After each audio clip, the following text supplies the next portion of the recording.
Assalamualaikum warahmatullahi wabarakatuh.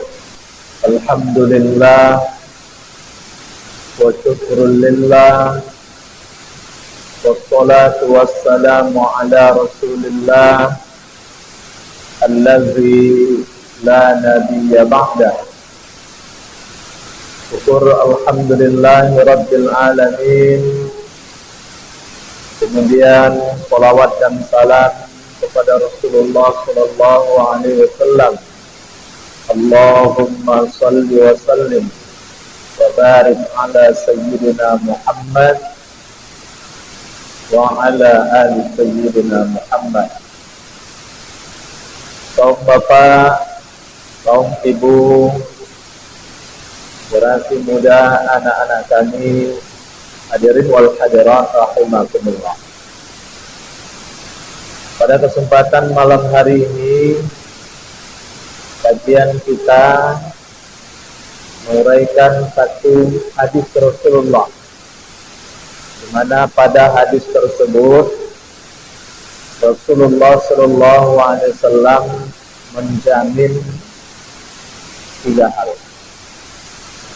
Kata Rasul dalam hadis tersebut, mana qasad sadaqatun min mal wa ma zadallahu 'abdan bi'afwin illa 'izza wa ma tawadha'a ahadun lillahi illa rafa'ahu Allahu 'azza wa jalla.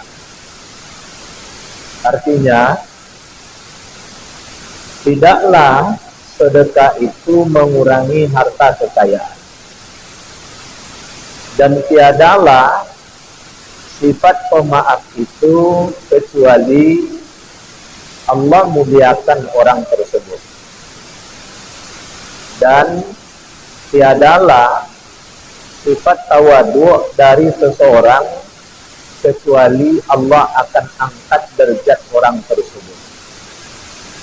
Jadi dalam riwayat ini, wahai sekalian, Rasul meyakinkan kita, Rasul memastikan tentang 3 hal.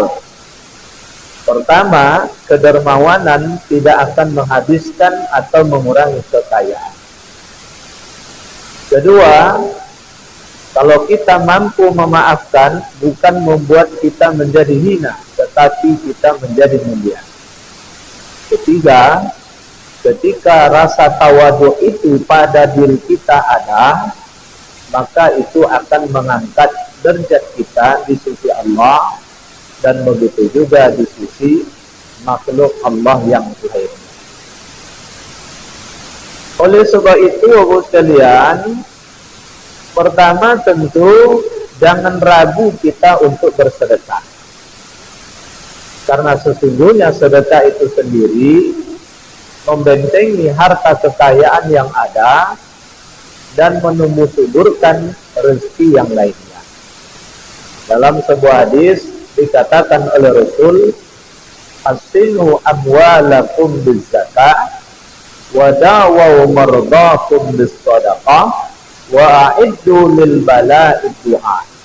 Bentengi harta kekayaanmu dengan zakat, obati penyakitmu dengan sedekah, siapkan dirimu menghadapi bencana dengan doa-doa.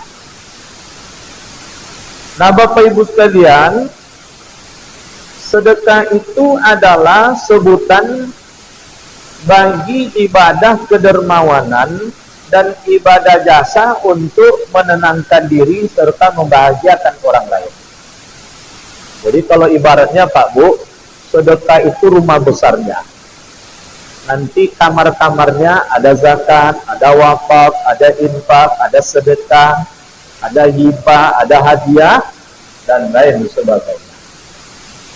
Maka dalam hal-hal tertentu kadangkala sedekah itu tidak berkaitan dengan materi dan harta. Contohnya Abu Dzar Al-Ghifari, seorang sahabat termiskin dari seluruh sahabat yang miskin, pernah bertanya kepada Rasul, "Ya Rasul, saya ingin bersedekah tapi tak punya harta. Bagaimana caranya ya Rasul?" Kata Rasul, "Tasbih sedekah, tahmid sedekah, tahlil sedekah, buang duri dari jalan sedekah, cium kening istri juga sedekah, senyum juga sedekah. Jadi ini dalam kondisi duit atau harta tak ada Pak Bu, orang salah pakai kaji pula. Jadi kebetulan lewat bakul infak depan kita, kata Buya kan senyum juga sedekah katanya. Titi ado nak dikeluan titi juga. Senyum dia ke bakul infak tuh. Itu salah pakai kaji itu Pak Bu. Jadi artinya kalau sekiranya harta tak ada, kalau sekiranya uang yang akan disedekahkan tak ada, tenangkan jiwa. Bagaimana menenangkan jiwa tersebut? Tasbih, tahmid, tahlil, atau dalam bentuk yang lain beri jasa pada orang supaya jalan orang lancar, tak terganggu. Kalau ada duri, kalau ada paku di jalan, buang. Kalau ada rintangan di jalan, buang. Dan jalan dibuat banyak rintangan Pak Bu. Dulu jalan ketika jelek, acak sebentar minta tolong. Kan baru atau tampar tuh Pak? Kan baru kan? Minta tolong terus. Pak Wali, tolonglah diaspal jalan kami. Pak Wali, diaspal jalan kami. Pak Wali, diaspal jalan kami. Begitu diaspal oleh Pak Wali, tak muncul pula banyak tanjakan sebanyak-banyaknya. Saya tidak cerita di sini nih Pak Bu, di tempat saya. Mana tempat saya? Simpang 3. Jalannya jalan mana? Anda usah saya sebut. Coba Bapak Ibu tanya, cari pula nanti. Dulu Pak Bu, jalan ke tempat kami itu jelek Pak Bu. Asal datang Pak Wali, bilo diaspal jalan kami, bilo diaspal jalan kami. Jadi kalau ibaratnya kelurahan Simpang 3 tuh Pak Bu, itu RW dulu sebelum pemekaran menjadi air dingin dan Simpang 3, itu RW paling banyak di jalan itu Pak Bu. 18 RW kelurahan Simpang 3 itu, 10 RW di situ. Ada ibu yang lala, bapak ibu yang lala, mulai di situ lah kebayang di jalan. Jadi akhirnya Pak Bu, diaspal lah jalan tersebut sampai ujung. Apa itu ujung? Tak lama sudah tuh Pak Bu, saya terkejut satu waktu melewati ujung jalan tersebut, tanjakan sebanyak-banyaknya. Di pangkal masjid cie, di tengah masjid cie, di ujung depan masjid itu cie, depan MDTA cie, depan rumah PRT cie. 5 Pak Bu. Artinya kalau putar gigi 1 Pak Bu, kalau pakai mobil baru sekali gas baru lu tukar gigi 2 le ala tibolo tanjakan. Gas le sekete ala tibolo tanjakan. Macam ayahnya yang buat jalan tuh. Membuat jalan pakai duit negara, itu buatnya tanjakan. Boleh sebetulnya Pak Bu buat tanjakan tersebut, tapi izin dulu kepada pemerintah. Seperti apa standar tanjakan yang aman menurut Dinas Perhubungan. Jangan sembarang doa Pak Bu. Sampai rusak jalan ini, rusak jalan, lebih sawah mengaspalnya sendiri. Jadi kalau ada boswo yang macam itu Pak Bu, banyak tanjakan. Supaya kemudian nak sedekah duit tak ada, besok bongkar tanjakan itu. Itu sama artinya dengan sedekah. Jadi kalau PRT nyuruh buat tanjakan itu izin dulu dengan PRT, bongi dulu PRT itu atau PRW. Bapak Ibu hadirin wal hadirat rahimakumullah. Maka oleh sebab itu ketika Rasul mengatakan tidak akan berkurang harta disebabkan karena sedekah, maka berkaitan dengan ini adalah sedekah dalam pengertian materi. Yang harian ada sedekah sebutannya. Yang insidental setiap dapat rezeki ada namanya infak. Yang tahunan ada namanya zakat. Yang jangka panjang sekalipun kita telah meninggal dunia tapi mengalir terus pahalanya namanya wakaf. Dalam rangka menghargai orang yang memiliki prestasi namanya hadiah. Dalam rangka rasa cinta dan sayang kita kepada seseorang, maka kemudian ada namanya hibah. Kok dapet seluruhnya jalan Pak. sedekah itu disebut oleh Rasul Pak Bu sebagai rasa syukur terhadap nikmat hidup dan nikmat sehat. Maka dalam hadis dikatakan oleh Rasul, setiap bangun dari tidur ada 360 persendian tubuh kita yang diaktifkan oleh Allah.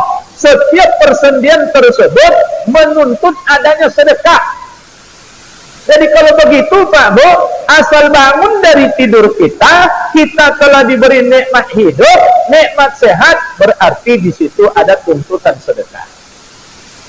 Nah, maka ada ulama mengatakan sedekah terbaik itu di pagi hari. Bapak Ibu bangun dini hari, sholat tahajud, sholat witir, pergi ke masjid As-Sabirin, sholat berjamaah, selesai sholat subuh berjamaah, keluarkan duit, masuk ke kotak infak. Bismillah ya Allah, Engkau telah hidupkan aku dari mati kecil, Engkau telah beri nikmat sehat kepada aku ya Allah. Ya Allah, dengan sedekah ini aku mohon kepadamu agar disempurnakan nikmat sehatmu kepadaku, nikmat sehat yang membawa aku banyak bersyukur kepadamu, banyak bertaubat dan banyak beribadah kepadamu. Tuh. Nah, insya Allah tuh Pak Bu, sehat dilanggengkan. Itu makanya tadi hadis saya bacakan Pak Bu, apa kata Rasul? Wadawau marbakum bisadaqah. Obati penyakitmu dengan sedekah. Jadi artinya kalau ada orang sakit ingin segera sembuh, bersedekah. Kalau ada orang sehat ingin tetap sehat, ya sedekah. Jangan telit-telit Pak Bu. Jadi saya membaca satu hasil penelitian Bapak sekalian, ini kaitan dengan COVID. COVID ini Pak Bu, itu diistilahkan virus COVID itu, virus corona itu, dia memiliki angka frekuensi. Ketika berada di tubuh kita, saya lupa jumlah angka itu Pak Bu, dan angka itu terkalahkan dengan frekuensi baca Quran. Syaratnya baca Quran di suara keras, dengan suara keras. Suara keras bukan berarti memekik. Jadi mulai kini Pak Bu, kalau dapet Pak Bu, baca Quran itu jangan membisu. Bersuara kita baca Quran itu. Bersuara kita baca Quran. Namanya membaca Pak Bu. Yang namanya membaca itu organ mulut digerakkan, lidah digerakkan, bibir digerakkan. Itu makanya ada namanya makhrajul huruf, tempat keluarnya huruf. Gimana caranya keluar huruf itu akan sempurna kalau lidah tak digerakkan, kalau bibir tak digerakkan? Yang sempurna itu justru kemudian bukan sekedar bibir digerakkan, lidah digoyangkan, tapi lebih dari itu keluarkan suaranya. Nah, baca Quran keras-keras tahu. Maka dalam hadis kan sebutkan Rasul kalau di rumah itu, nawiru buyutakum bi qiraatil Quran. Sinari rumahmu dengan bacaan Al-Quran. Bukan sinari rumah dengan tulisan Al-Quran. Ini banyak orang Pak Bu, di ruang tamunya ada kaligrafi Al-Quran, ruang tengah rumahnya ada kaligrafi Al-Quran. Tapi Qurannya tidak pernah dibaca. Jangankan dibaca, dia sendiri tidak tahu apa tulisan kaligrafi tersebut. Pernah satu waktu saya uji tahu, gurau-gurau saya sampai di satu rumah, nampak kaligrafi besar. Wah. Mungkin panjangnya itu ada 2 meter mungkin Pak. Lebih mungkin. Saya gurau, cantik kaligrafi ini. Apa Bapak? Ayat atau hadis? Salah Pak. Tidak jauh nih dia bodoh. Boli di pasar bawah. Tempat boli ini tahu. Karena tulisannya kecil, rapat, padat. Rupanya surat Yasin. Surat Yasin seluruh ayat itu dalam kaligrafi tersebut. Nah, bayangkan besarnya itu Pak Bu. Tapi dia tidak tahu dari mana mulai bacaannya, tidak tentu dia. Ada satu waktu di ruang tamu, ayatnya bagus Pak Bu, tapi yang punya kaligrafi tidak tahu bacaannya. Jadi sampai di rumah betul Pak Bu, dibaca-baca lah kaligrafi itu, apa bacaannya. Dan sampai bertanya orang betul tidak tentu jawab. Apa tulisanmu Pak? Kan kalau ancak lu nampaknya wak beli gitu ya. Jadi rupanya yang di ruang tamu itu saya tanya juga. Apa ucap ini Pak? Salah. Pasar bawah beli gitu. Padahal ayatnya bagus Pak Bu. Wa may yattaqilla yaj'al lahu makhraja wa yarzuqhu min haitsu la yahtasib. Wa may yatawakkal 'ala Allah fa huwa hasbuh. Bagus ayatnya Pak Bu. Siapa yang bertakwa kepada Allah, Allah akan beri jalan keluar terhadap kesulitan hidupnya. Allah akan buka rezeki dari pintu-pintu yang tak terduga. Dan siapa yang bertawakal kepada Allah, maka Allah akan cukupkan kebutuhannya. Kan bagus ayat itu. Jadi dia tidak tahu, hanya beli saja. Rupanya Pak Bu, dalam penelitian tersebut lebih dahsyat lagi frekuensi dari sedekah itu sendiri. Tadi disebut Pak Bu, dengan membaca Al-Quran dengan suara keras, itu frekuensinya mengalahi dari frekuensi virus corona.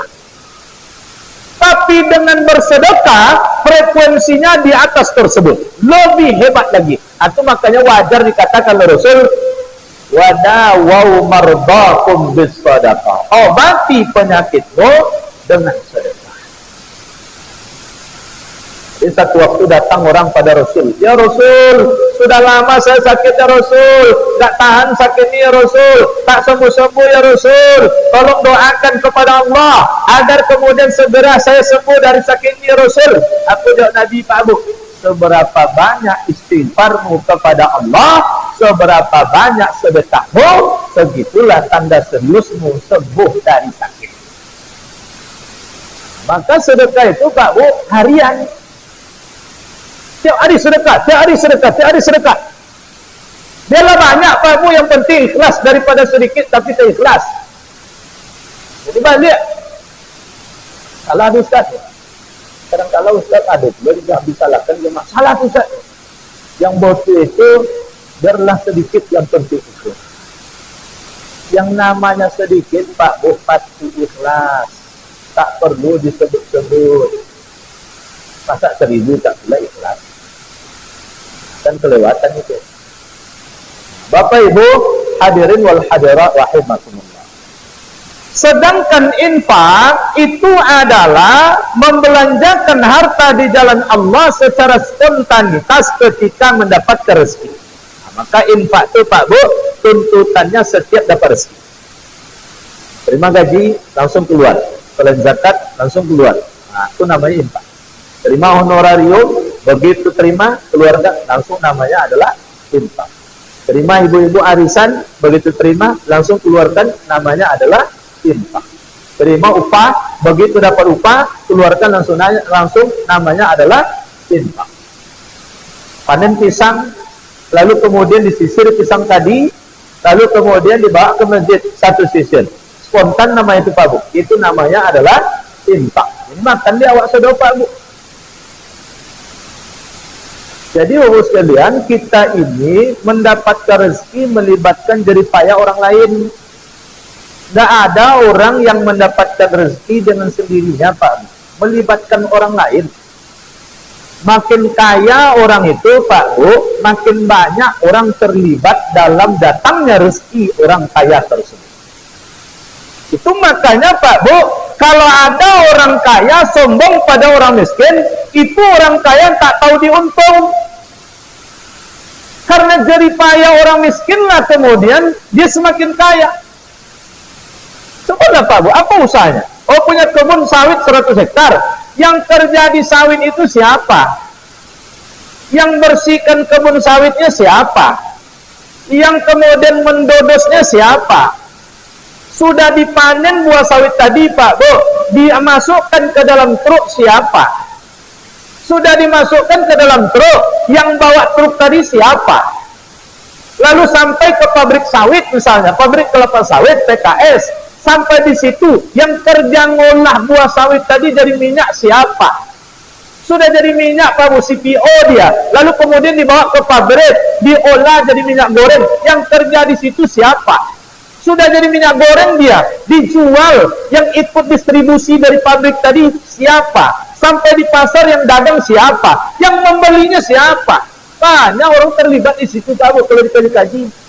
Kalau ada orang kaya sombong pada orang miskin, itu orang kaya tidak tahu diuntung Pak. Lebih tak tahu diuntung lagi kalau ada orang miskin sombong pula pada orang kaya. Itu kiamat dunia itu Pak.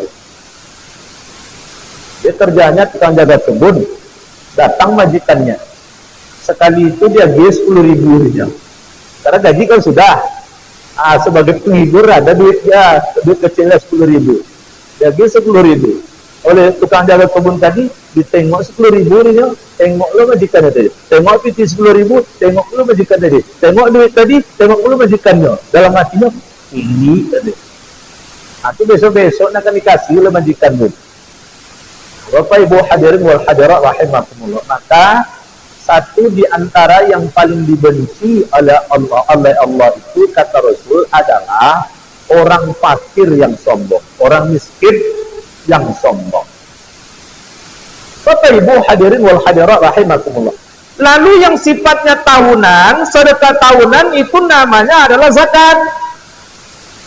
Kalau berkaitan dengan jiwa namanya zakat fitrah. Kalau berkaitan dengan kekayaan namanya zakat mal. Petani panen hasil pertaniannya berupa gabah 653 kg gabah atau padi, maka dia wajib mengeluarkan zakat 5%. Kalau kemudian pertanian itu menggunakan pengairan atau pupuk, kalau pertanian tersebut mengandalkan hujan saja, dia harus mengeluarkan 10%.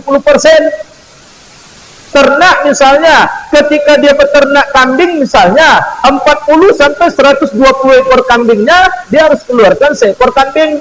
Ketika dia ternak sapi 30 ekor atau kerbau 30 ekor, maka dia harus mengeluarkan zakatnya dalam bentuk seekor kambing. Ketika dia unta misalnya, ada lagi hitungannya. Pedagang misalnya, termasuk juga pegawai negeri atau karyawan yang dia punya penghasilan dalam setahun 20 dinar senilai 85 gram emas atau setara 34 emas, atau kalau uang sekarangnya kurang lebih 70 juta atau lebih dalam setahun penghasilannya, dia wajib mengeluarkan zakatnya 2,5%. Tidak boleh dimakan semuanya. Bapak Ibu punya tanah itu selama ini tidak digarap, semak saja isinya. Lalu Bapak Ibu jual, laku tanah itu 300 juta, jadi makan sedo Pak Bu.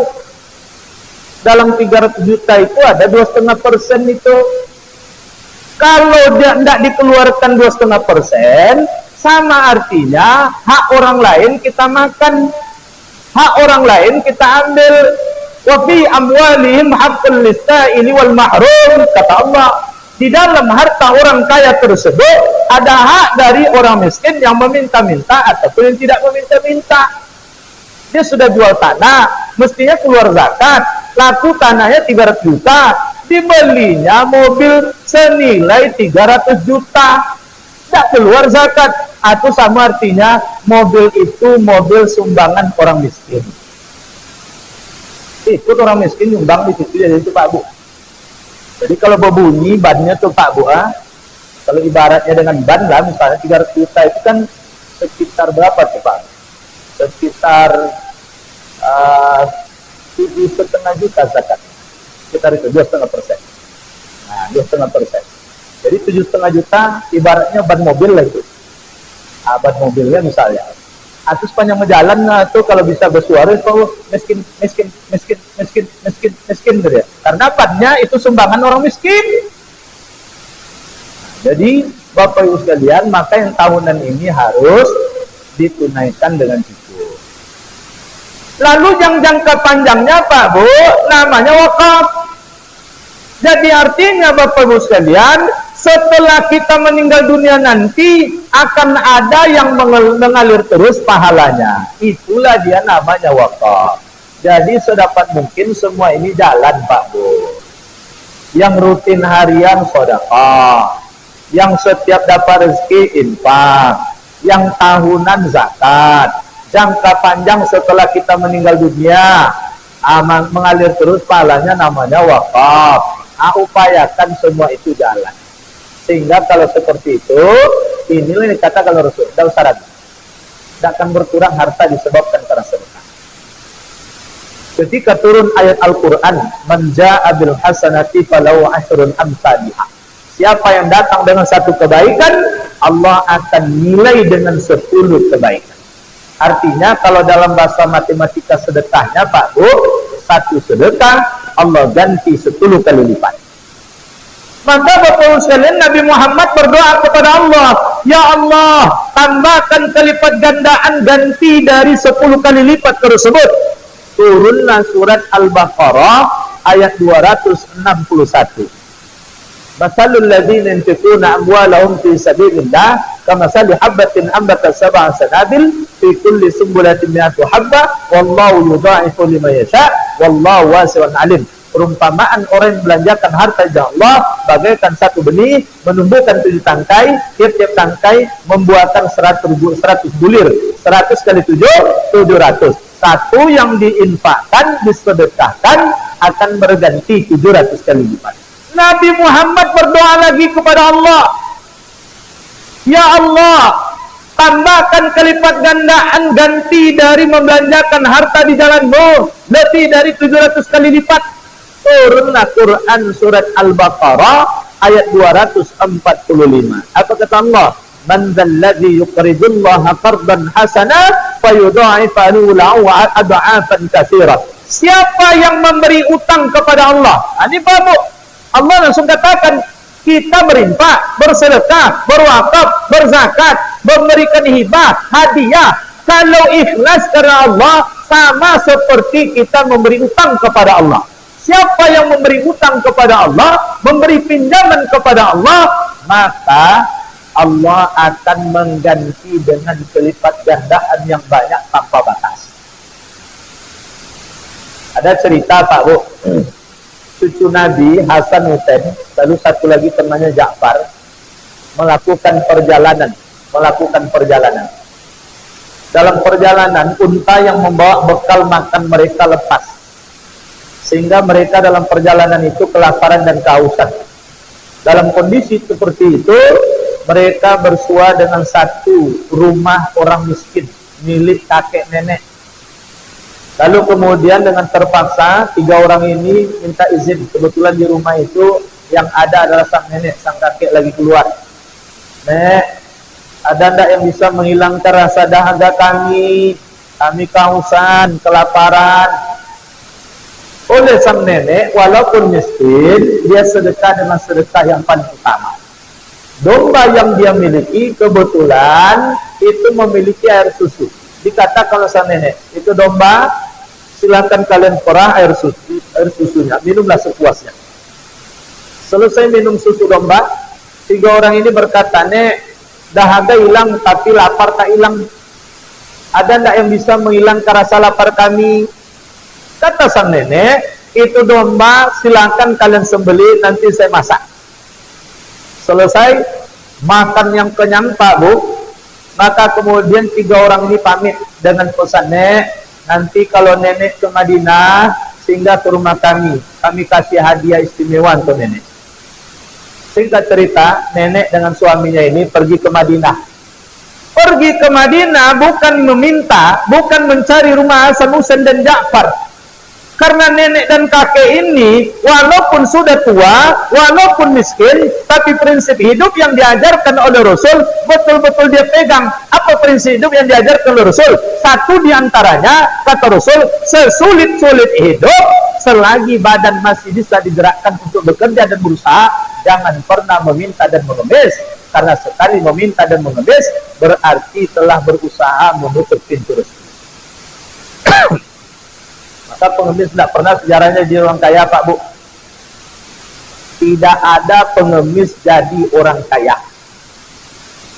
Saya pernah mengeluarkan kalimat ini diprotes oleh orang. Aduh Ustaz, ada pengemis di Pekanbaru tuh Ustaz, depan koordinasi projos pokosan lah 10 petak rumah petaknya. Jadi kata saya, Rasul mengajarkan kita, laisal ghina kasratul mal, atau redaksi lain, laisal ghina ghinaul mal, bukanlah namanya orang kaya tersebut orang yang banyak harta, walakinnal ghina ghinaun nafas, ghinaul qalbi, Tetapi yang namanya kaya itu adalah kaya hati. Ada orang punya penghasilan cuma 2 juta sebulan, olah hidupnya 1.800.000, masih tersisa 200.000. Dia bisa berinfak, sedekah ke masjid, bisa membantu anak yatim. Ini orang kaya nih Pak Bu. Ada orang penghasilan sebulannya 20 juta, pola hidupnya 25 juta, pelitnya minta ampun, rakus dan tomaknya luar biasa. Ini orang miskin nih Pak Bu, orang miskin tuh. Jadi Pak Bu, tanpa sengaja Hasan ini nampak olehnya satu waktu nenek itu lewat depan rumahnya. Dikejar oleh Hasan, dibawa nenek dan suaminya ini ke rumah oleh Hasan, dijamu dengan makan yang istimewa. Selesai makan, oleh Hasan diberi hadiah 3.000, 1.000 dinar, 1.000 domba.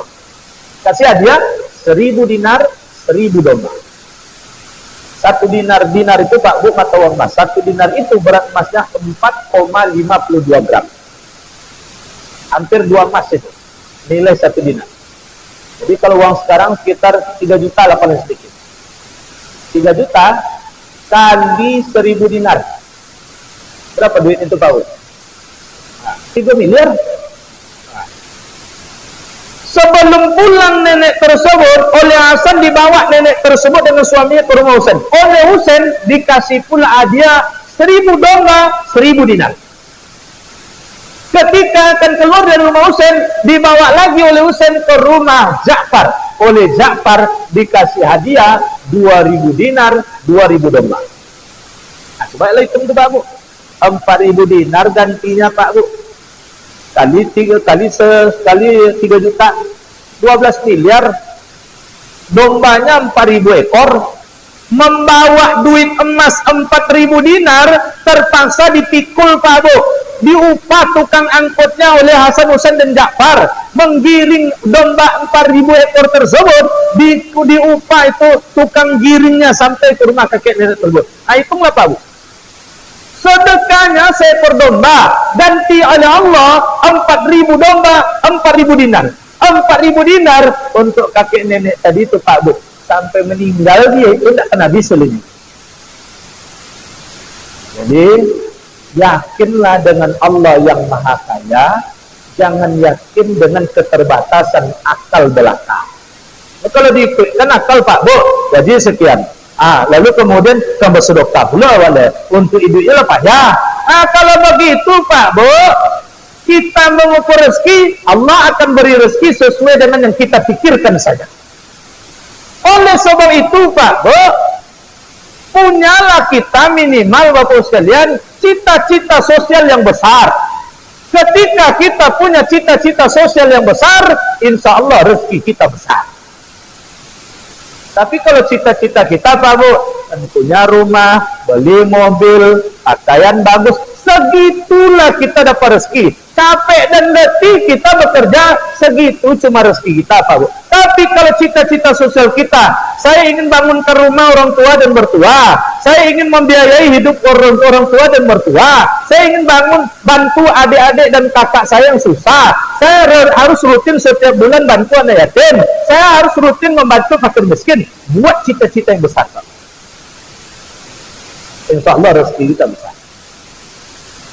Coba lihat Pekan Baru Pak. Siapa orang kaya yang dermawan? Miskin tidak dia? Ada orang kaya di Pekanbaru ini Pak Bu, zakatnya setahun 5 miliar. 5 miliar Pak Bu. Dan disangko mudah dari orang kaya Pak Bu. Cobalah mengeluarkan duit 5 miliar untuk dibagi-bagi. Tak semua orang kaya bisa seperti itu Pak Bu. 5 miliar. Nambah bini bisa tuh. Kok nambah bini 5 miliar tuh? Bisa tuh. Ikut 5 miliar kan dibagi-baginya Pak Bu. Ada orang kaya di Pekanbaru ini Pak Bu, digajinya 3 orang pegawai khusus ngurus zakat. Ngurus zakat 3 orang digajinya Pak Bu. Itu jadi karyawan tetap. Ada gaji pokoknya, ada tunjangan transfernya, ada tunjangan keluarganya. macam gaji karyawan perusahaannya dibuatnya. Ditanya kepada yang kerja tuh, Pak Bu, berapa zakat dari Pak Tu? Karena saya tahu persis orangnya Pak Bu, berapa zakat Pak Tu? Ini Ustaz, tak umumnya Bu Ustaz. Tapi kalau kami hitung-hitung nggak berhenti-berhenti, kami kerja tahun itu Ustaz, tak kurang dari 4 miliar loh. Jadi Bapak sekalian, dari dulu, dari zaman orang tuanya Pak Bu, sampai sekarang, sampai dia sendiri, tetap jadi orang kaya. Dulu usahanya minyak, sekarang bukan sekedar minyak, perkebunan sawit, pabrik kelapa sawit, pabrik tepung tapioka, berkembang terus Pak Bu. Jadi kalau ada orang miskin, kata Rasul, ingin kaya, pancinglah rezeki itu dengan sedekah. Kalau ada orang kaya ingin tetap kaya, maka disiplinkan zakat. Topanglah kemudian untuk menumbuh kembangkan rezeki, dengan tambahannya ada sedekah dan infak. Maka sedekah itu kebutuhan Pak Bu, jangan dijadikan beban. Bapak Ibu punya penghasilan, begitu punya penghasilan Pak Bu, misalnya sebelah 5 juta, 10% keluarkan langsung. Jadi terima gaji itu Pak Bu, 10% keluarkan langsung.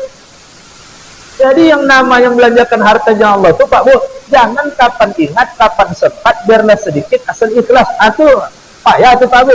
Kalau macam itu, akhirnya setiap orang minta bantu ke kita, atau tengok dompet dulu, ada tak titik. Tapi kalau sudah disisihkan, saya sebutkan Pak Bu, paling sedikit 10%. 10%. 10% itu 2,5% zakat misalnya. 7,5% sisanya untuk apa? 5% beri pada sanak famili. Sanak famili itu dibanyakkan Pak Bu. 2,5% lagi, itulah dia. Bawa ke masjid, beri anak yatim, bantu tetangga. Jadi persennya Pak Bu, bukan jumlahnya. Oh ditanya misalnya, mana lebih mulia Ustaz? Sedekah 1 juta dibandingkan dengan sedekah 10.000. Tunggu dulu. Lihat dulu penghasilannya. Kalau orang itu sedekah 1 juta, sementara penghasilannya 1 bulan adalah 1 miliar, berarti 1/1000 sedekahnya. Tapi kalau yang bersedekah 10.000 tadi, penghasilan sebulannya adalah 1 juta, berarti dia sedekah 1/100. Lebih tinggi nilainya di sisi Allah yang 10.000. Jadi Bapak Ibu jangan kecil hati. Oh saya 2.000 sanggupnya Ustaz. Kebetulan mungkin penghasilan Bapak Ibu sebulan 1 juta. Sementara Bapak sebelah itu 10.000. Tapi penghasilannya kan 10 juta sebulan. Belum tentu yang 10.000 mengalahkan yang 2.000. Karena Allah akan lihat persentase dari penghasilannya. Itu makanya harus disisihkan. Kita ringkaskan Pak Bu, karena waktu sampai masuk. Yang kedua, kata Rasul, wa ma zadallahu 'abdan bi'abdin illa 'izzah. Tiadalah memaafkan tersebut kecuali Allah menambah kemuliaan pada orang tersebut. Jadi Pak Bu, ketika kita dizolimi oleh orang, kita balas dengan kezaliman, menderita orang itu, bukan menang namanya kita. Ketika orang menzolimi, teraniaya orang lain, bukan itu yang dinamakan dengan hebat dan kuat. Maka dalam hadis dikatakan oleh Rasul, "Laisa syadid bisur'ah, wa innama syadid allazi yamliku nafsahu 'indal ghadab." Tidaklah dinamakan orang kuat orang yang sekali pukul orang lain dibuatnya tumbang, atau orang yang bergulat menang dia dalam bergulat. Bukan itu yang namanya kuat. Tetapi yang namanya kuat itu adalah orang yang mampu mengendalikan nafsunya ketika dia marah. Mampu dia mengendalikan nafsunya, akhirnya kemudian dia sabar, lalu memaafkan kesalahan orang tersebut. Bapak Ibu sekalian, kalaulah marah kita simpan, itu biasanya rembesannya pasti muncul dendam. Kemungkinan besar dia akan selalu dengki dan selalu buruk sangka kepada orang tersebut. Derita dan kerugian yang akan diperoleh oleh orang seperti ini. Tapi kalaulah kemudian dia memaafkan, maka dia menjadi mulia. Mulia di sisi Allah, lalu dimuliakan oleh Allah dalam kehidupannya. Mulia dalam kehidupan gimana Pak Bu? Sehat, tidak ada beban hidup ini. Tapi kalau dongkol, dendam dalam hati, itu sakit hati Pak Bu. Kalau sakit hati itu bawaannya tensi, nanti terganggu, nanti jantung terganggu, rusak kita dibuatnya. Maka Pak Bu, yang namanya memaafkan itu bukan mengatakan saya maafkan Anda atau engkau. Yang namanya memaafkan itu bukan semata berjabatan tangan, tapi yang namanya memaafkan itu kuncinya di hati. Dihapuskan tidak kesalahan orang tersebut dari hati kita. Kalau dihapuskan berarti sudah memaafkan. Kalau belum berarti lisannya saja mengatakan memaafkan atau tangannya saja yang berjabatan tangan, tapi hakikat memaafkan belum dijalankan oleh orang yang bersangkutan. Karena waktu kita sudah masuk Pak Bu, nah, terakhir dan ketiga, bahwa seseorang yang tawadu, kalau dia wujudkan tawadu itu karena Allah, insya Allah Allah akan angkat derajatnya. Coba lihat Pak Bu, Rasul tawadu, mulia, derajatnya diangkat oleh Allah. Jadi kalau manusia tawadu, insya Allah dimuliakan. Tapi kalau tidak tawadu, apa lawan tawadu itu? Sombong. Nah, cobalah iblis Pak Bu. Kalian lihat iblis. Iblis itu berawal kesesatan itu karena sombong. Akhirnya menjadi hina. Maka dikatakan oleh para ulama, Bu sekalian, berdasarkan hadis-hadis, kalaulah dosa berawal dari hawa nafsu, ada kemungkinan taubat terjadi, dosa diampuni. Tapi kalaulah dosa berawal dari kesombongan, sampai kapanpun taubat tidak akan terjadi, dosa tidak akan diampuni. Nabi Adam berdosa karena hawa nafsu, sadar dia akan keliru dan salahnya, dia bertaubat, dosanya diampuni oleh Allah, Allah maafkan dia, taubatnya diterima oleh Allah. Tapi iblis Pak Bu, dia berdosa karena sombong, sampai kiamat yang namanya sombong tidak pernah merasa bersalah, sehingga akhirnya kemudian iblis sampai kiamat tidak akan pernah bertaubat dan dosanya tidak akan pernah diampuni oleh Allah Subhanahu wa taala. Maka orang yang tawadu, insya Allah itu dia akan dimuliakan, diangkat derajatnya oleh Allah. Tapi orang yang sombong seperti iblis, maka akan dihinakan oleh Allah Subhanahu wa taala. Inilah Bu sekalian kajian kita malam ini. Pertama, jangan ragu bersedekah, karena sedekah tidak mengurangi harta. Yang kedua, jadilah orang pemaaf kalau ingin dimuliakan.